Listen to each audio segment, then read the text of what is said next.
Baik, selamat pagi, siang, maupun sore kepada Bapak dosen dan teman-teman sekalian. Kami dari kelompok 5 yang beranggotakan saya sendiri Odelia Wibiani dengan stambuk 1913-0449, yang kedua Irenjen Pabanu, stambuk 1913-089, dan Meilian Stigan Natonapa, stambuk 1913-101. Pada kesempatan kali ini kami akan mempresentasikan materi mengenai bab 7, yaitu wawancara. Adapun subbab yang akan dibahas pada materi kali ini, yang pertama pengantar, kedua metode pengumpulan data utama atau primer, yang ketiga wawancara, dan yang keempat kelebihan dan kekurangan wawancara. Langsung saja kita masuk di subbab yang pertama, yaitu pengantar. Adapun tujuan dari bab ini yaitu untuk memperkenalkan metode pengumpulan data primer yang umum digunakan, khususnya yaitu wawancara. Berbagai jenis wawancara dibahas dan cara menyusun dan melaksanakan wawancara ini akan dijelaskan nantinya. Nah, bab ini dimulai dengan pengenalan metode pengumpulan data primer. Subbab yang kedua yaitu metode pengumpulan data utama. Karena bisnis sebagian besar merupakan fenomena sosial, maka banyak informasi yang diperlukan untuk membuat keputusan di lingkungan kerja harus berasal dari orang. Misalnya dari karyawan, konsumen, manajer, investor, dan atau pemasok.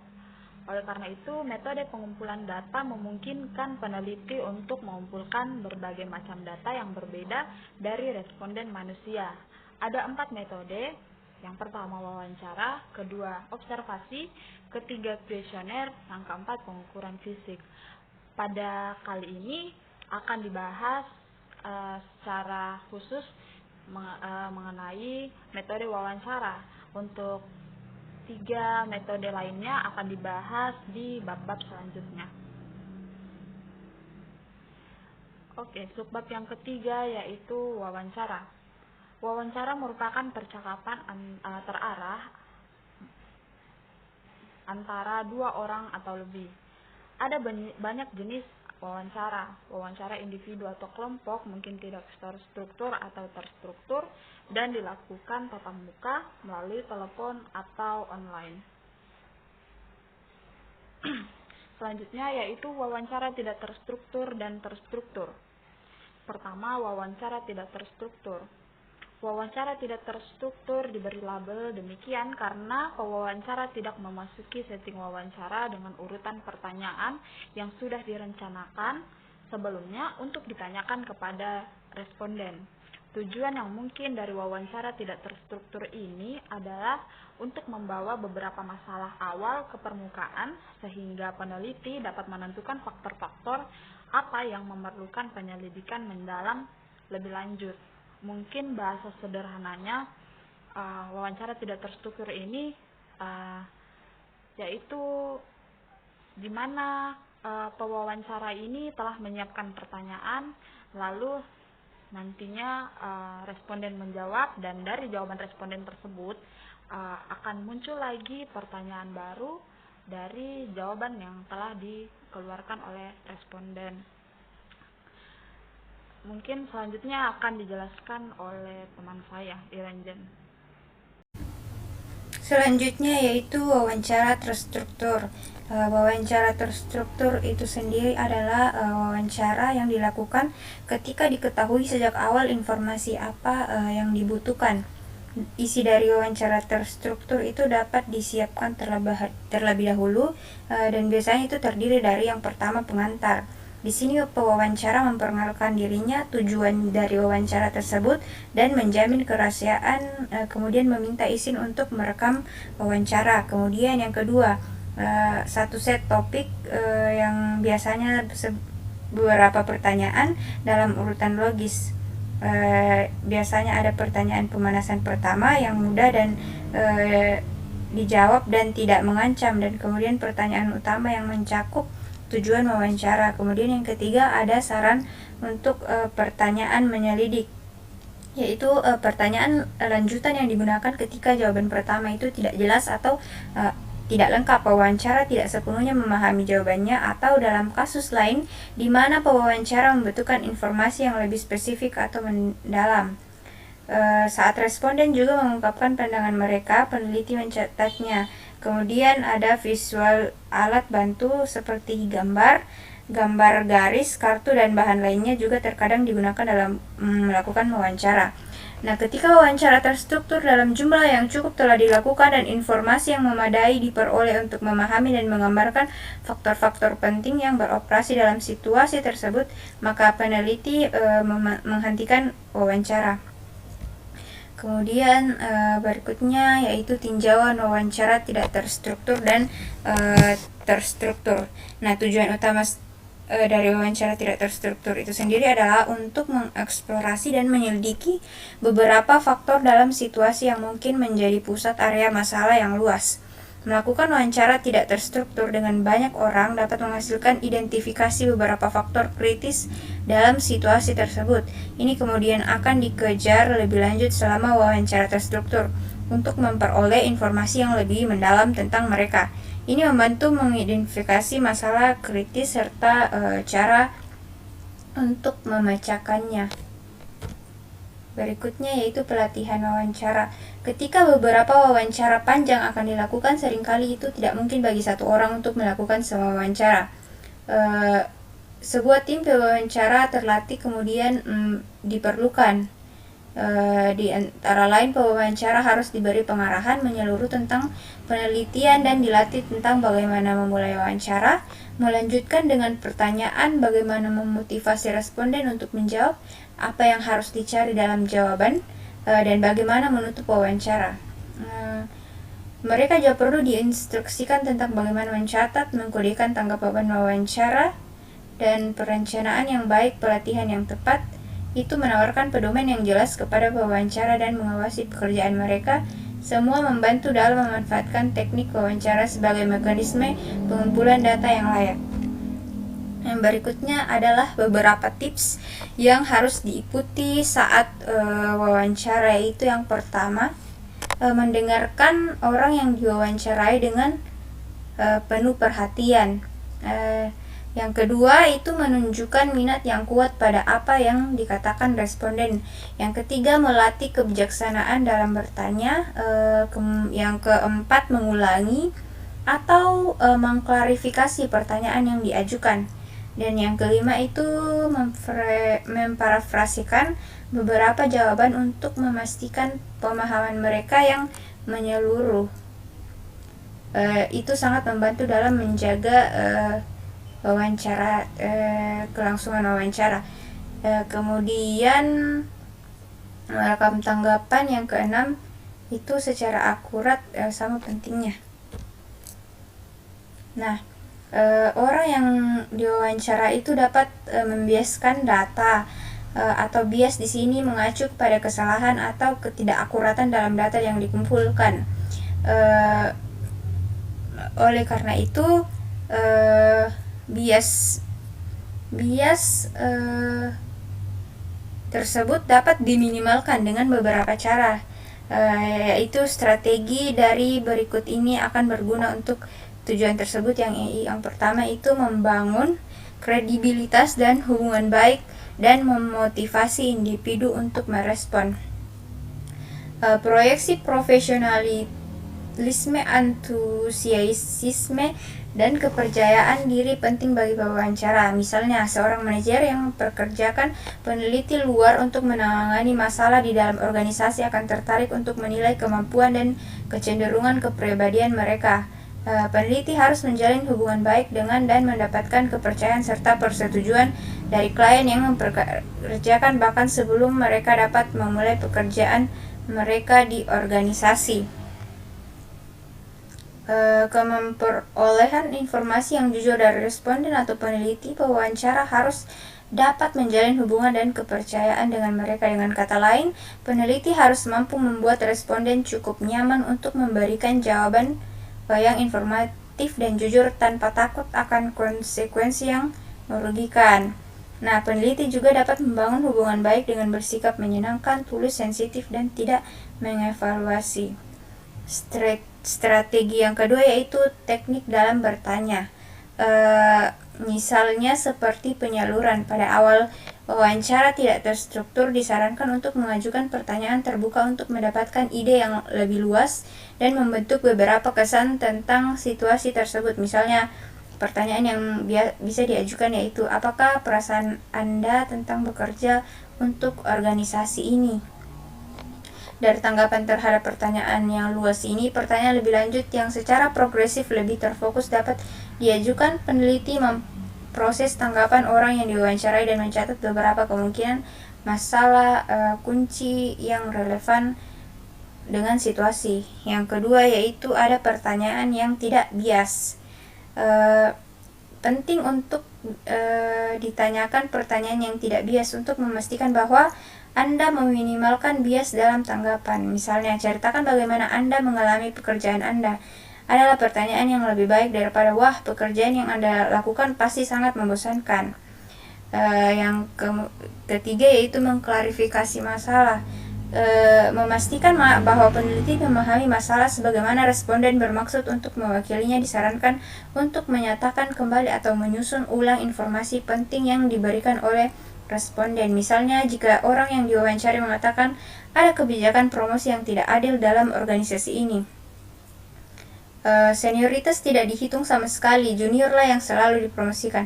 Peneliti mungkin menyela, jadi Anda mengatakan bahwa junior selalu dipromosikan di atas kepala bahkan senior yang cakap.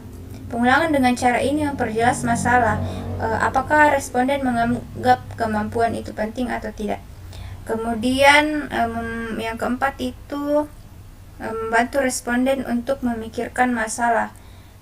Jika responden tidak dapat mengungkapkan persepsinya atau menjawab saya tidak tahu, maka peneliti di sini harus mengajukan pertanyaan dengan cara yang lebih sederhana atau mengulanginya. Misalnya, jika seseorang responden tidak dapat menentukan aspek pekerjaan apa yang tidak disukainya, peneliti dapat mengajukan pertanyaan dengan cara yang lebih sederhana.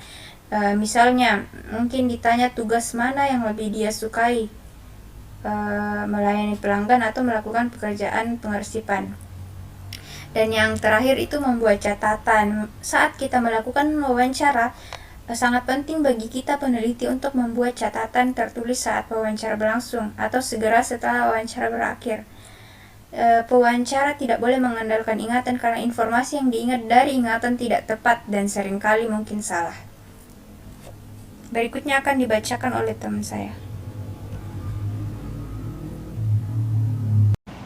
Baik, selanjutnya yaitu tips yang harus diikuti saat wawancara. Peneliti perlu membangun hubungan dengan responden dan memotivasi mereka untuk memberikan tanggapan yang relatif bebas dari bias dengan menghilangkan kecurigaan, ketakutan, kecemasan, dan kekhawatiran apapun yang mungkin mereka miliki tentang penelitian dan konsekuensinya. Ini dapat dicapai dengan bersikap tulus, menyenangkan, dan tidak menghargai. Saat wawancara, peneliti harus mengajukan pertanyaan yang luas pada awalnya dan kemudian mempersempitnya ke area tertentu. Mengajukan pertanyaan dengan cara yang tidak memihak, menawarkan klarifikasi bila diperlukan, dan membantu responden untuk memikirkan masalah yang sulit. Tanggapan harus segera ditranskripsikan dan tidak boleh dipercaya untuk diingat dan kemudian diingat kembali.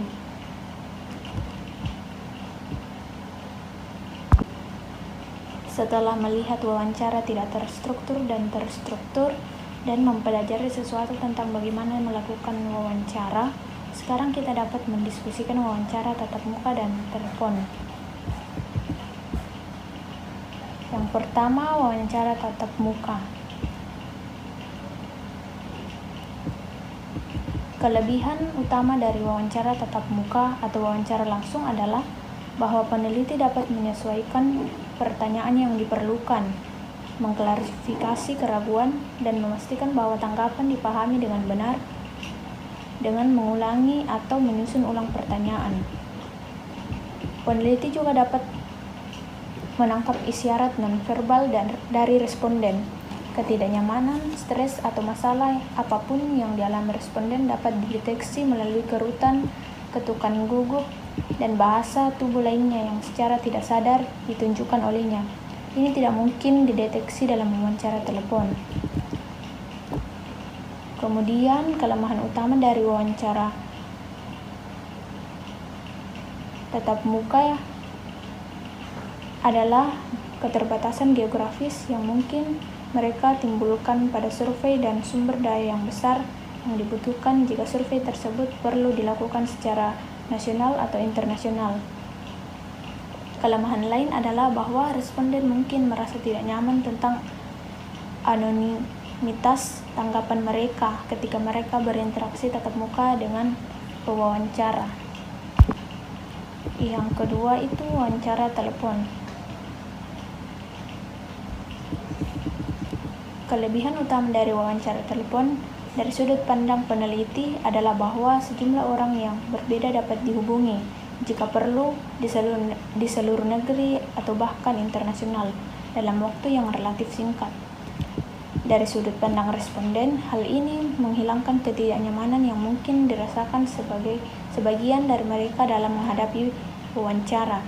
Mungkin juga sebagian besar dari mereka merasa kurang nyaman mengungkapkan informasi pribadi melalui telepon daripada tatap muka.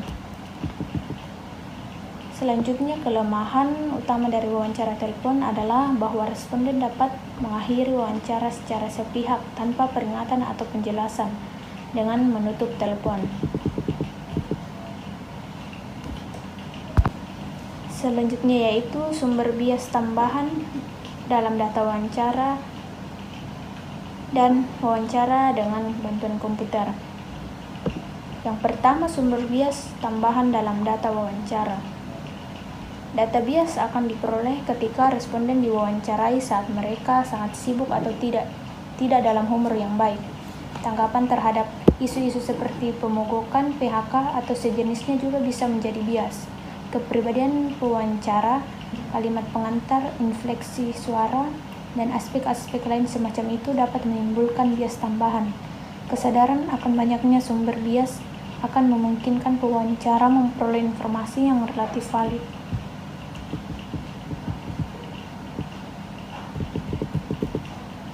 Dan yang kedua, wawancara dengan komputer. Dengan wawancara berbantuan komputer, pertanyaan ditampilkan ke layar komputer dan pewawancara dapat memasukkan jawaban responden langsung ke komputer. Keakuratan pengumpulan data sangat ditingkatkan karena perangkat lunak dapat diprogramkan untuk menandai respons off base atau di luar jangkauan. Wawancara dengan bantuan komputer dibagi menjadi dua, yaitu CATI dan CAPI serta paket perangkat lunak. Yang pertama, CATI dan CAPI. Ada dua jenis program wawancara berbantuan komputer. CATI atau wawancara telepon berbantuan komputer dan CAPI wawancara pribadi berbantuan komputer.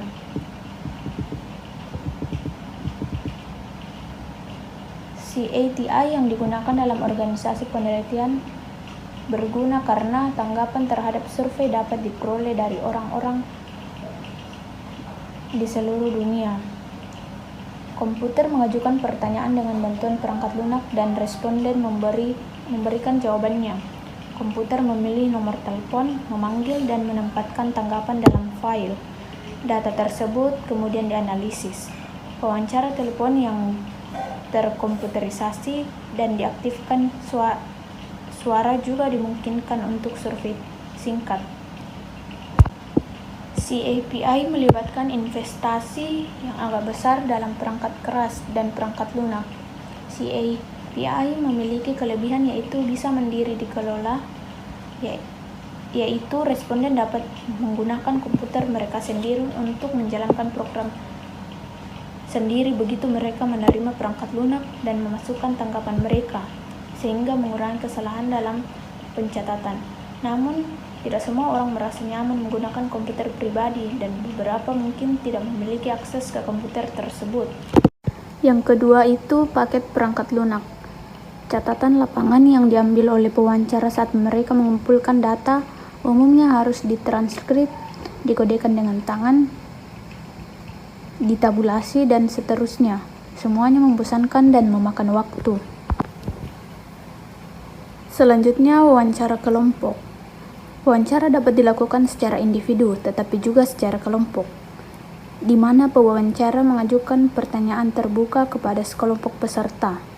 Istilah kelompok fokus digunakan untuk jenis wawancara kelompok tertentu, di mana topiknya didefinisikan dengan jelas dan ada fokus untuk memfasilitasi diskusi di antara para peserta.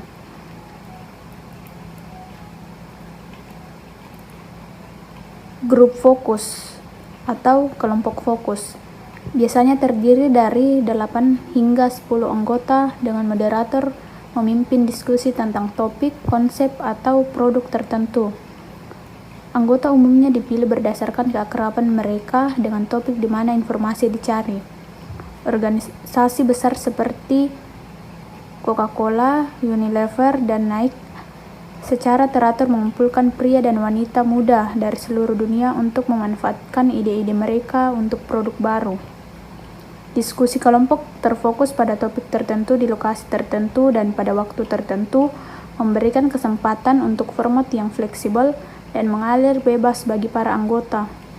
Yang tidak terstruktur dan spontan, tanggapan diharapkan mencerminkan pendapat, ide, dan perasaan asli para anggota tentang topik yang sedang dibahas. Kelompok fokus relatif murah dan dapat menyediakan data yang cukup dapat diandalkan dalam jangka waktu yang singkat. Yang kedua, panel ahli. Panel ahli adalah sekelompok orang yang secara khusus diadakan oleh peneliti untuk memperoleh pengetahuan dan pendapat ahli tentang masalah tertentu. Kriteria kualifikasi sebagai ahli banyak dan beragam, tetapi panel ahli biasanya terdiri dari spesialis independen yang diakui setidaknya dalam salah satu bidang yang dibahas selama sesi panel. Dengan demikian, panel pakar dapat menyatukan berbagai pakar, termasuk ilmuwan, pembuat kebijakan, dan pemangku kepentingan masyarakat. Yang terakhir, keuntungan dan kekurangan wawancara. Wawancara dapat dilakukan secara individu, tetapi juga secara kelompok. Wawancara tidak terstruktur biasanya dilakukan untuk memperoleh gagasan yang pasti tentang apa yang penting dan tidak penting dan relevan dengan situasi masalah tertentu. Wawancara terstruktur memberikan informasi yang lebih mendalam tentang variabel tertentu yang diminati. Untuk meminimalkan bias dalam tanggapan, pewawancara harus menjalin hubungan baik dengan responden dan mengajukan pertanyaan yang tidak bias. Sekian presentasi dari kelompok kami. Kurang dan lebihnya mohon dimaafkan. Terima kasih.